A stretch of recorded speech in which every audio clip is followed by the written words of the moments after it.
Minha filha é uma serial killer. Levei muito tempo para ser capaz de dizer isso. Muito tempo depois que a polícia chegou à casa dela enquanto estávamos a visitando. Depois que encontraram o cemitério clandestino em uma floresta atrás de sua casa. Haviam corpos dispostos em 3 grandes círculos em uma espécie de ritual macabro. Depois nos disseram quantas pessoas ela havia matado. Um número grande de vítimas. Eu não consigo imaginar como ela fez isso com apenas 29 anos de idade. 2 anos depois que ela foi colocada no corredor da morte, eu finalmente tive coragem de dizer essas palavras para minha esposa. Nossa filha é uma serial killer. As pessoas sempre dizem que serial killers femininas eram raras e não tão perversas quanto serial killers masculinos. Mas eu arrisco dizer que minha filha estava par a par com Ted Bundy quando se tratava de brutalidade. Ela não era menos violenta, depravada nem cruel. A coleção de corações de vítimas que ela mantinha na geladeira era toda a indicação disso. Assim como os relatórios do legista de que cada vítima havia sido mantida viva por dias, torturada, passando fome antes que Fiona finalmente as matasse. Foi um ato de misericórdia ao final deles, sabe? A morte. Ninguém seria capaz de viver com isso depois do que ela fez. O policial me disse que o legista estava pálido quando disse isso, que em 25 anos de trabalho policial, ele nunca tinha visto nada tão horrível. Algumas noites eu ainda acordo aterrorizado com os pesadelos do que ela fez. O mais estranho de tudo isso era que Fiona era uma coisinha minúscula. A polícia ficou totalmente confusa sobre como ela conseguiu fazer tudo isso. Pior ainda, eles não conseguiram descobrir como ela havia matado essas pessoas. Os cortes eram tão limpos como a mão de um cirurgião. Mas não havia nada no mundo que pudesse ter feito esses cortes sem bisturi ou uma faca. Todos os órgãos foram removidos e então eles foram cuidadosamente costurados novamente. Quando abriram os pontos, descobriram que o interior das vítimas havia sido tatuado com centenas de linhas em uma linguagem que ninguém conseguia decifrar. Minha filha não é médica. Ela não é tatuadora. Ela só fala uma língua. Evitamos a imprensa, mas isso não significava que os artigos não seriam escritos. E os artigos vieram. Artigos onde questionavam que tipo de infância ela teve, que tipo de pais nós éramos. Eles vasculharam tudo sobre nossa família e, provavelmente, ficaram desapontados ao descobrir que éramos apenas uma família comum. Então, inventaram as coisas por meio de especulação. Talvez éramos muito chatos para dar ibope a eles. Talvez a normalidade fosse o problema. Ou talvez fôssemos apenas muito bons em cobrir nossos rastros. De qualquer forma, a consequência foi que minha esposa e eu perdemos nossos empregos. Éramos abordados nas ruas, nossos pneus foram furados várias vezes e, por 3 vezes, tive que remover grafite das laterais de nossa casa nos chamando de coisas indescritíveis. Meu filho não aguentou. Ele e sua esposa tiveram que mudar seus nomes e deixar o estado. Mas não podíamos fazer isso. Quem visitaria Fiona na prisão se fôssemos embora? Eu sei que as pessoas pensavam que Fiona era uma garota solitária e propensa a cometer tais atos, que essas tendências assassinas se manifestaram nela porque ela era estranha, uma espécie de alma solitária. Mas não era. Fiona era uma garota popular. Ela era uma ótima filha, nunca perdia a chance de vir nos visitar e nos ajudar. Ela foi líder de torcida e sempre ia bem na escola. Ela tinha um grupo de amigos com quem cresceu. Ela até se casou com seu namorado de infância, mas não posso dizer que ela era uma boa esposa. Pobre James. Eles encontraram a cabeça dele no freezer do porão. Eles ainda não encontraram seu corpo. Foi em nossa primeira visita na prisão que me levou a encontrar o que havia no sótão. Pediram-nos para tentar obter mais informações dela. A polícia disse que havia corpos que ainda não podiam identificar e que, se conseguíssemos que ela falasse, ajudaria a trazer um pouco de paz às famílias das vítimas. Eles também queriam saber como ela fez isso. A culpa de que um filho nosso havia feito aos filhos de outras pessoas nos fez ir além do nosso amor por nossa filha. Parecia uma pequena forma de pagar pelos nossos pecados, descobrindo o que podíamos e ajudando, trazendo conforto aos pais de alguma forma. Não que algo pudesse compensar o nascimento de um monstro. Aconteceu no dia da visita. Sentamos nervosamente e esperamos em uma sala altamente segura dentro da prisão de segurança máxima. 2 guardas estavam dentro da sala conosco. 2 estavam do lado de fora e 4 guardas escoltaram Fiona com as mãos e pés acorrentados até nós. Quando a porta se abriu e nossa filha entrou, o que foi alarmante foi ver o sorriso jovial em seu rosto. Apesar de estar acorrentada em mãos e pés, ela parecia notavelmente bem. Isso não era surpreendente, já que ela sorriu friamente durante todo o julgamento também. Mas havia algo extra-obsceno sobre o quão bem a prisão lhe convinha. Ela estava brilhando. Oi, pai. Oi, mãe. Ela se sentou do outro lado da mesa. Eu me encolhi com os sons das correntes enquanto elas tilintavam quando elas se moviam. Fiona! Minha esposa, Cristina, disse, com a mão apertada em torno de um lenço de papel. Então ela estava chorando de novo, e o rosto de Fiona mudou um pouco. Olhou para Cristina com preocupação. Mãe, por favor, não chore. Se você soubesse o que eu sei, você não ficaria chateada. A raiva começou a borbulhar dentro de mim. O que diabos havia de errado com Fiona? Eu tinha lido o suficiente agora para saber que assassinos em séries eram desprovidos de empatia ou emoções humanas em geral. Mas essa não era a garotinha que eu criei para ser uma boa mulher. O que aconteceu com você? Eu perguntei, minha voz calma enquanto eu tentava manter a emoção fora disso. Por que você matou todas aquelas pessoas? Fiona recostou-se sorrindo e jogou o cabelo loiro por cima do ombro. Oh, pai, não importa. Você não pode nos parar.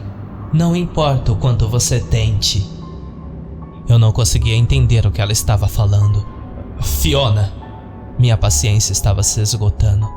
Do que você está falando? Eu estou falando do seu pai, pai. E do pai de seu pai. E o pai do seu pai. Todas essas gerações. Engoli em seco e olhei para o diretor da prisão. No entanto, se ele sentiu que algo estava estranho em nossa conversa, ele não demonstrou. E o que tem eles? Eu perguntei a ela, preocupação afiando em minha voz. Fiona inclinou a cabeça interrogativamente e, por um momento, eu a vi como uma criança de 6 anos, fazendo isso enquanto eu lhe ensinava matemática. Você realmente não se lembra? Eu me mexi desconfortavelmente no meu assento. Você sabe do que estou falando. Você sempre soube. Ela disse se inclinando para a frente. Eu realmente... Nós não gostamos quando você mente. Eu gaguejei e depois fiquei em silêncio. Eu não sabia que tipo de jogo ela estava jogando. Ela se recostou e sorriu brilhantemente. Então, eu juro pra você que meu coração parou. De repente, toda a sala escureceu. Os olhos de Fiona ficaram completamente negros. Sua pele e cabelo ficaram brancos pálidos. E ainda assim, os guardas continuaram parados ali, aparentemente sem ver nada, congelados no tempo. Tentei olhar para Cristina, mas ela ficou ali sentada, olhando para o nada à sua frente com uma lágrima congelada em seu rosto. Minha filha abriu a boca e as cinzas caíram enquanto ela falava, substituída por uma aura profunda e fria.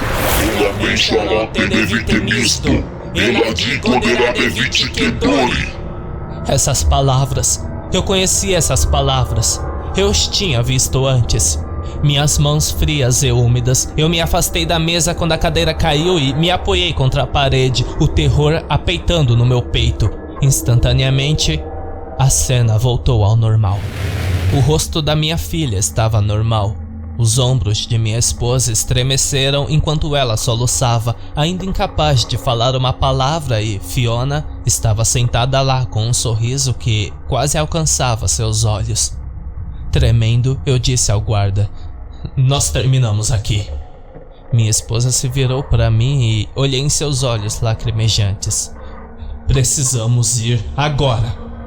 A última coisa que ouvimos quando saímos da sala foi a risada de Fiona, uma vez vibrante, agora fria e cruel. Quando chegamos em casa, esperei até o jantar terminar e fomos para a cama. Esperei até que Cristina tivesse tomado seu remédio para dormir e sua respiração fosse suficiente para saber que ela estava dormindo.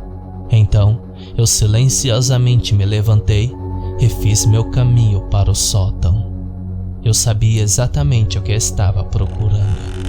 Depois que eu me levantei da abertura quadrada em nosso teto para o quarto escuro e silencioso que eu não tinha visitado desde que nos mudamos para esta casa, eu apontei minha lanterna ao redor.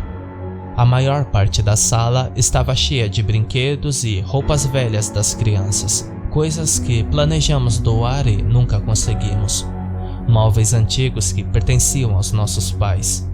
Mas ali, escondido no canto da sala, estava uma caixa de papelão que eu estava procurando. A razão pela qual eu não estive nesse sótão durante anos.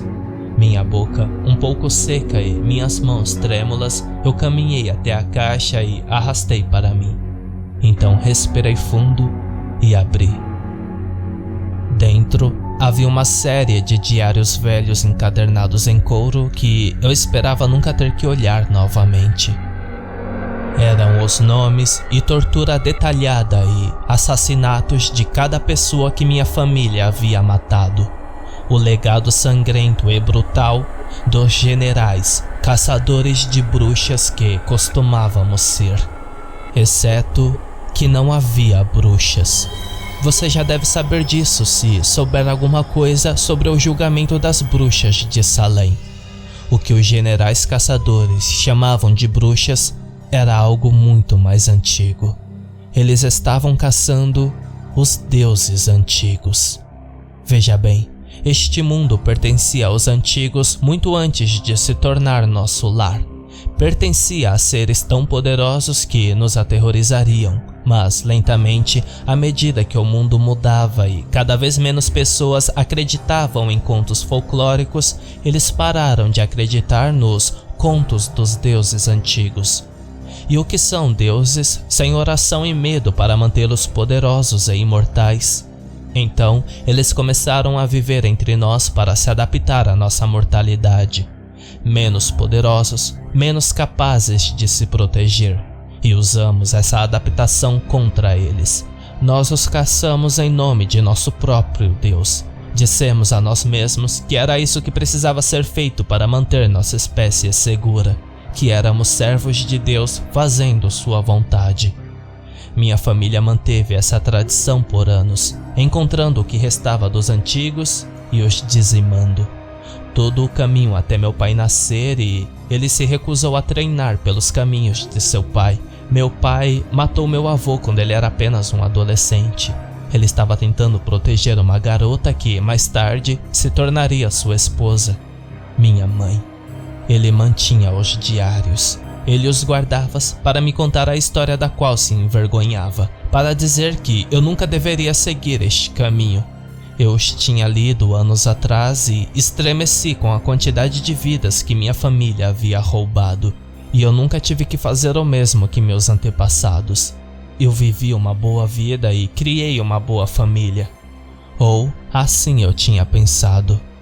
Virei as velhas folhas amareladas, lendo nome após nome em tinta desbotada. Finalmente, encontrei o que procurava. Estava lá, as últimas palavras de uma deusa antiga que foi queimada viva. Elamen Charlotte Devit Misdo, Eladi Godera Devit Kedore. Enquanto eu falava as palavras em voz alta, reconhecendo agora que não estavam em uma língua que ninguém entende, mas uma língua que nenhum humano deveria entender, eu as vi mudar lentamente para o português. Para cada um de nós que você mata, levaremos 1000 de vocês em troca. Nossa vingança falará através de seu próprio sangue. Mas o que fez meu sangue gelar foram as palavras que Fiona não dissera. As palavras que estavam abaixo das que acabara de ler. Sentados ali, escrito em tinta velha e desbotada, estavam as palavras: não tema a sua morte, mas o que espera cada um de vocês depois dela.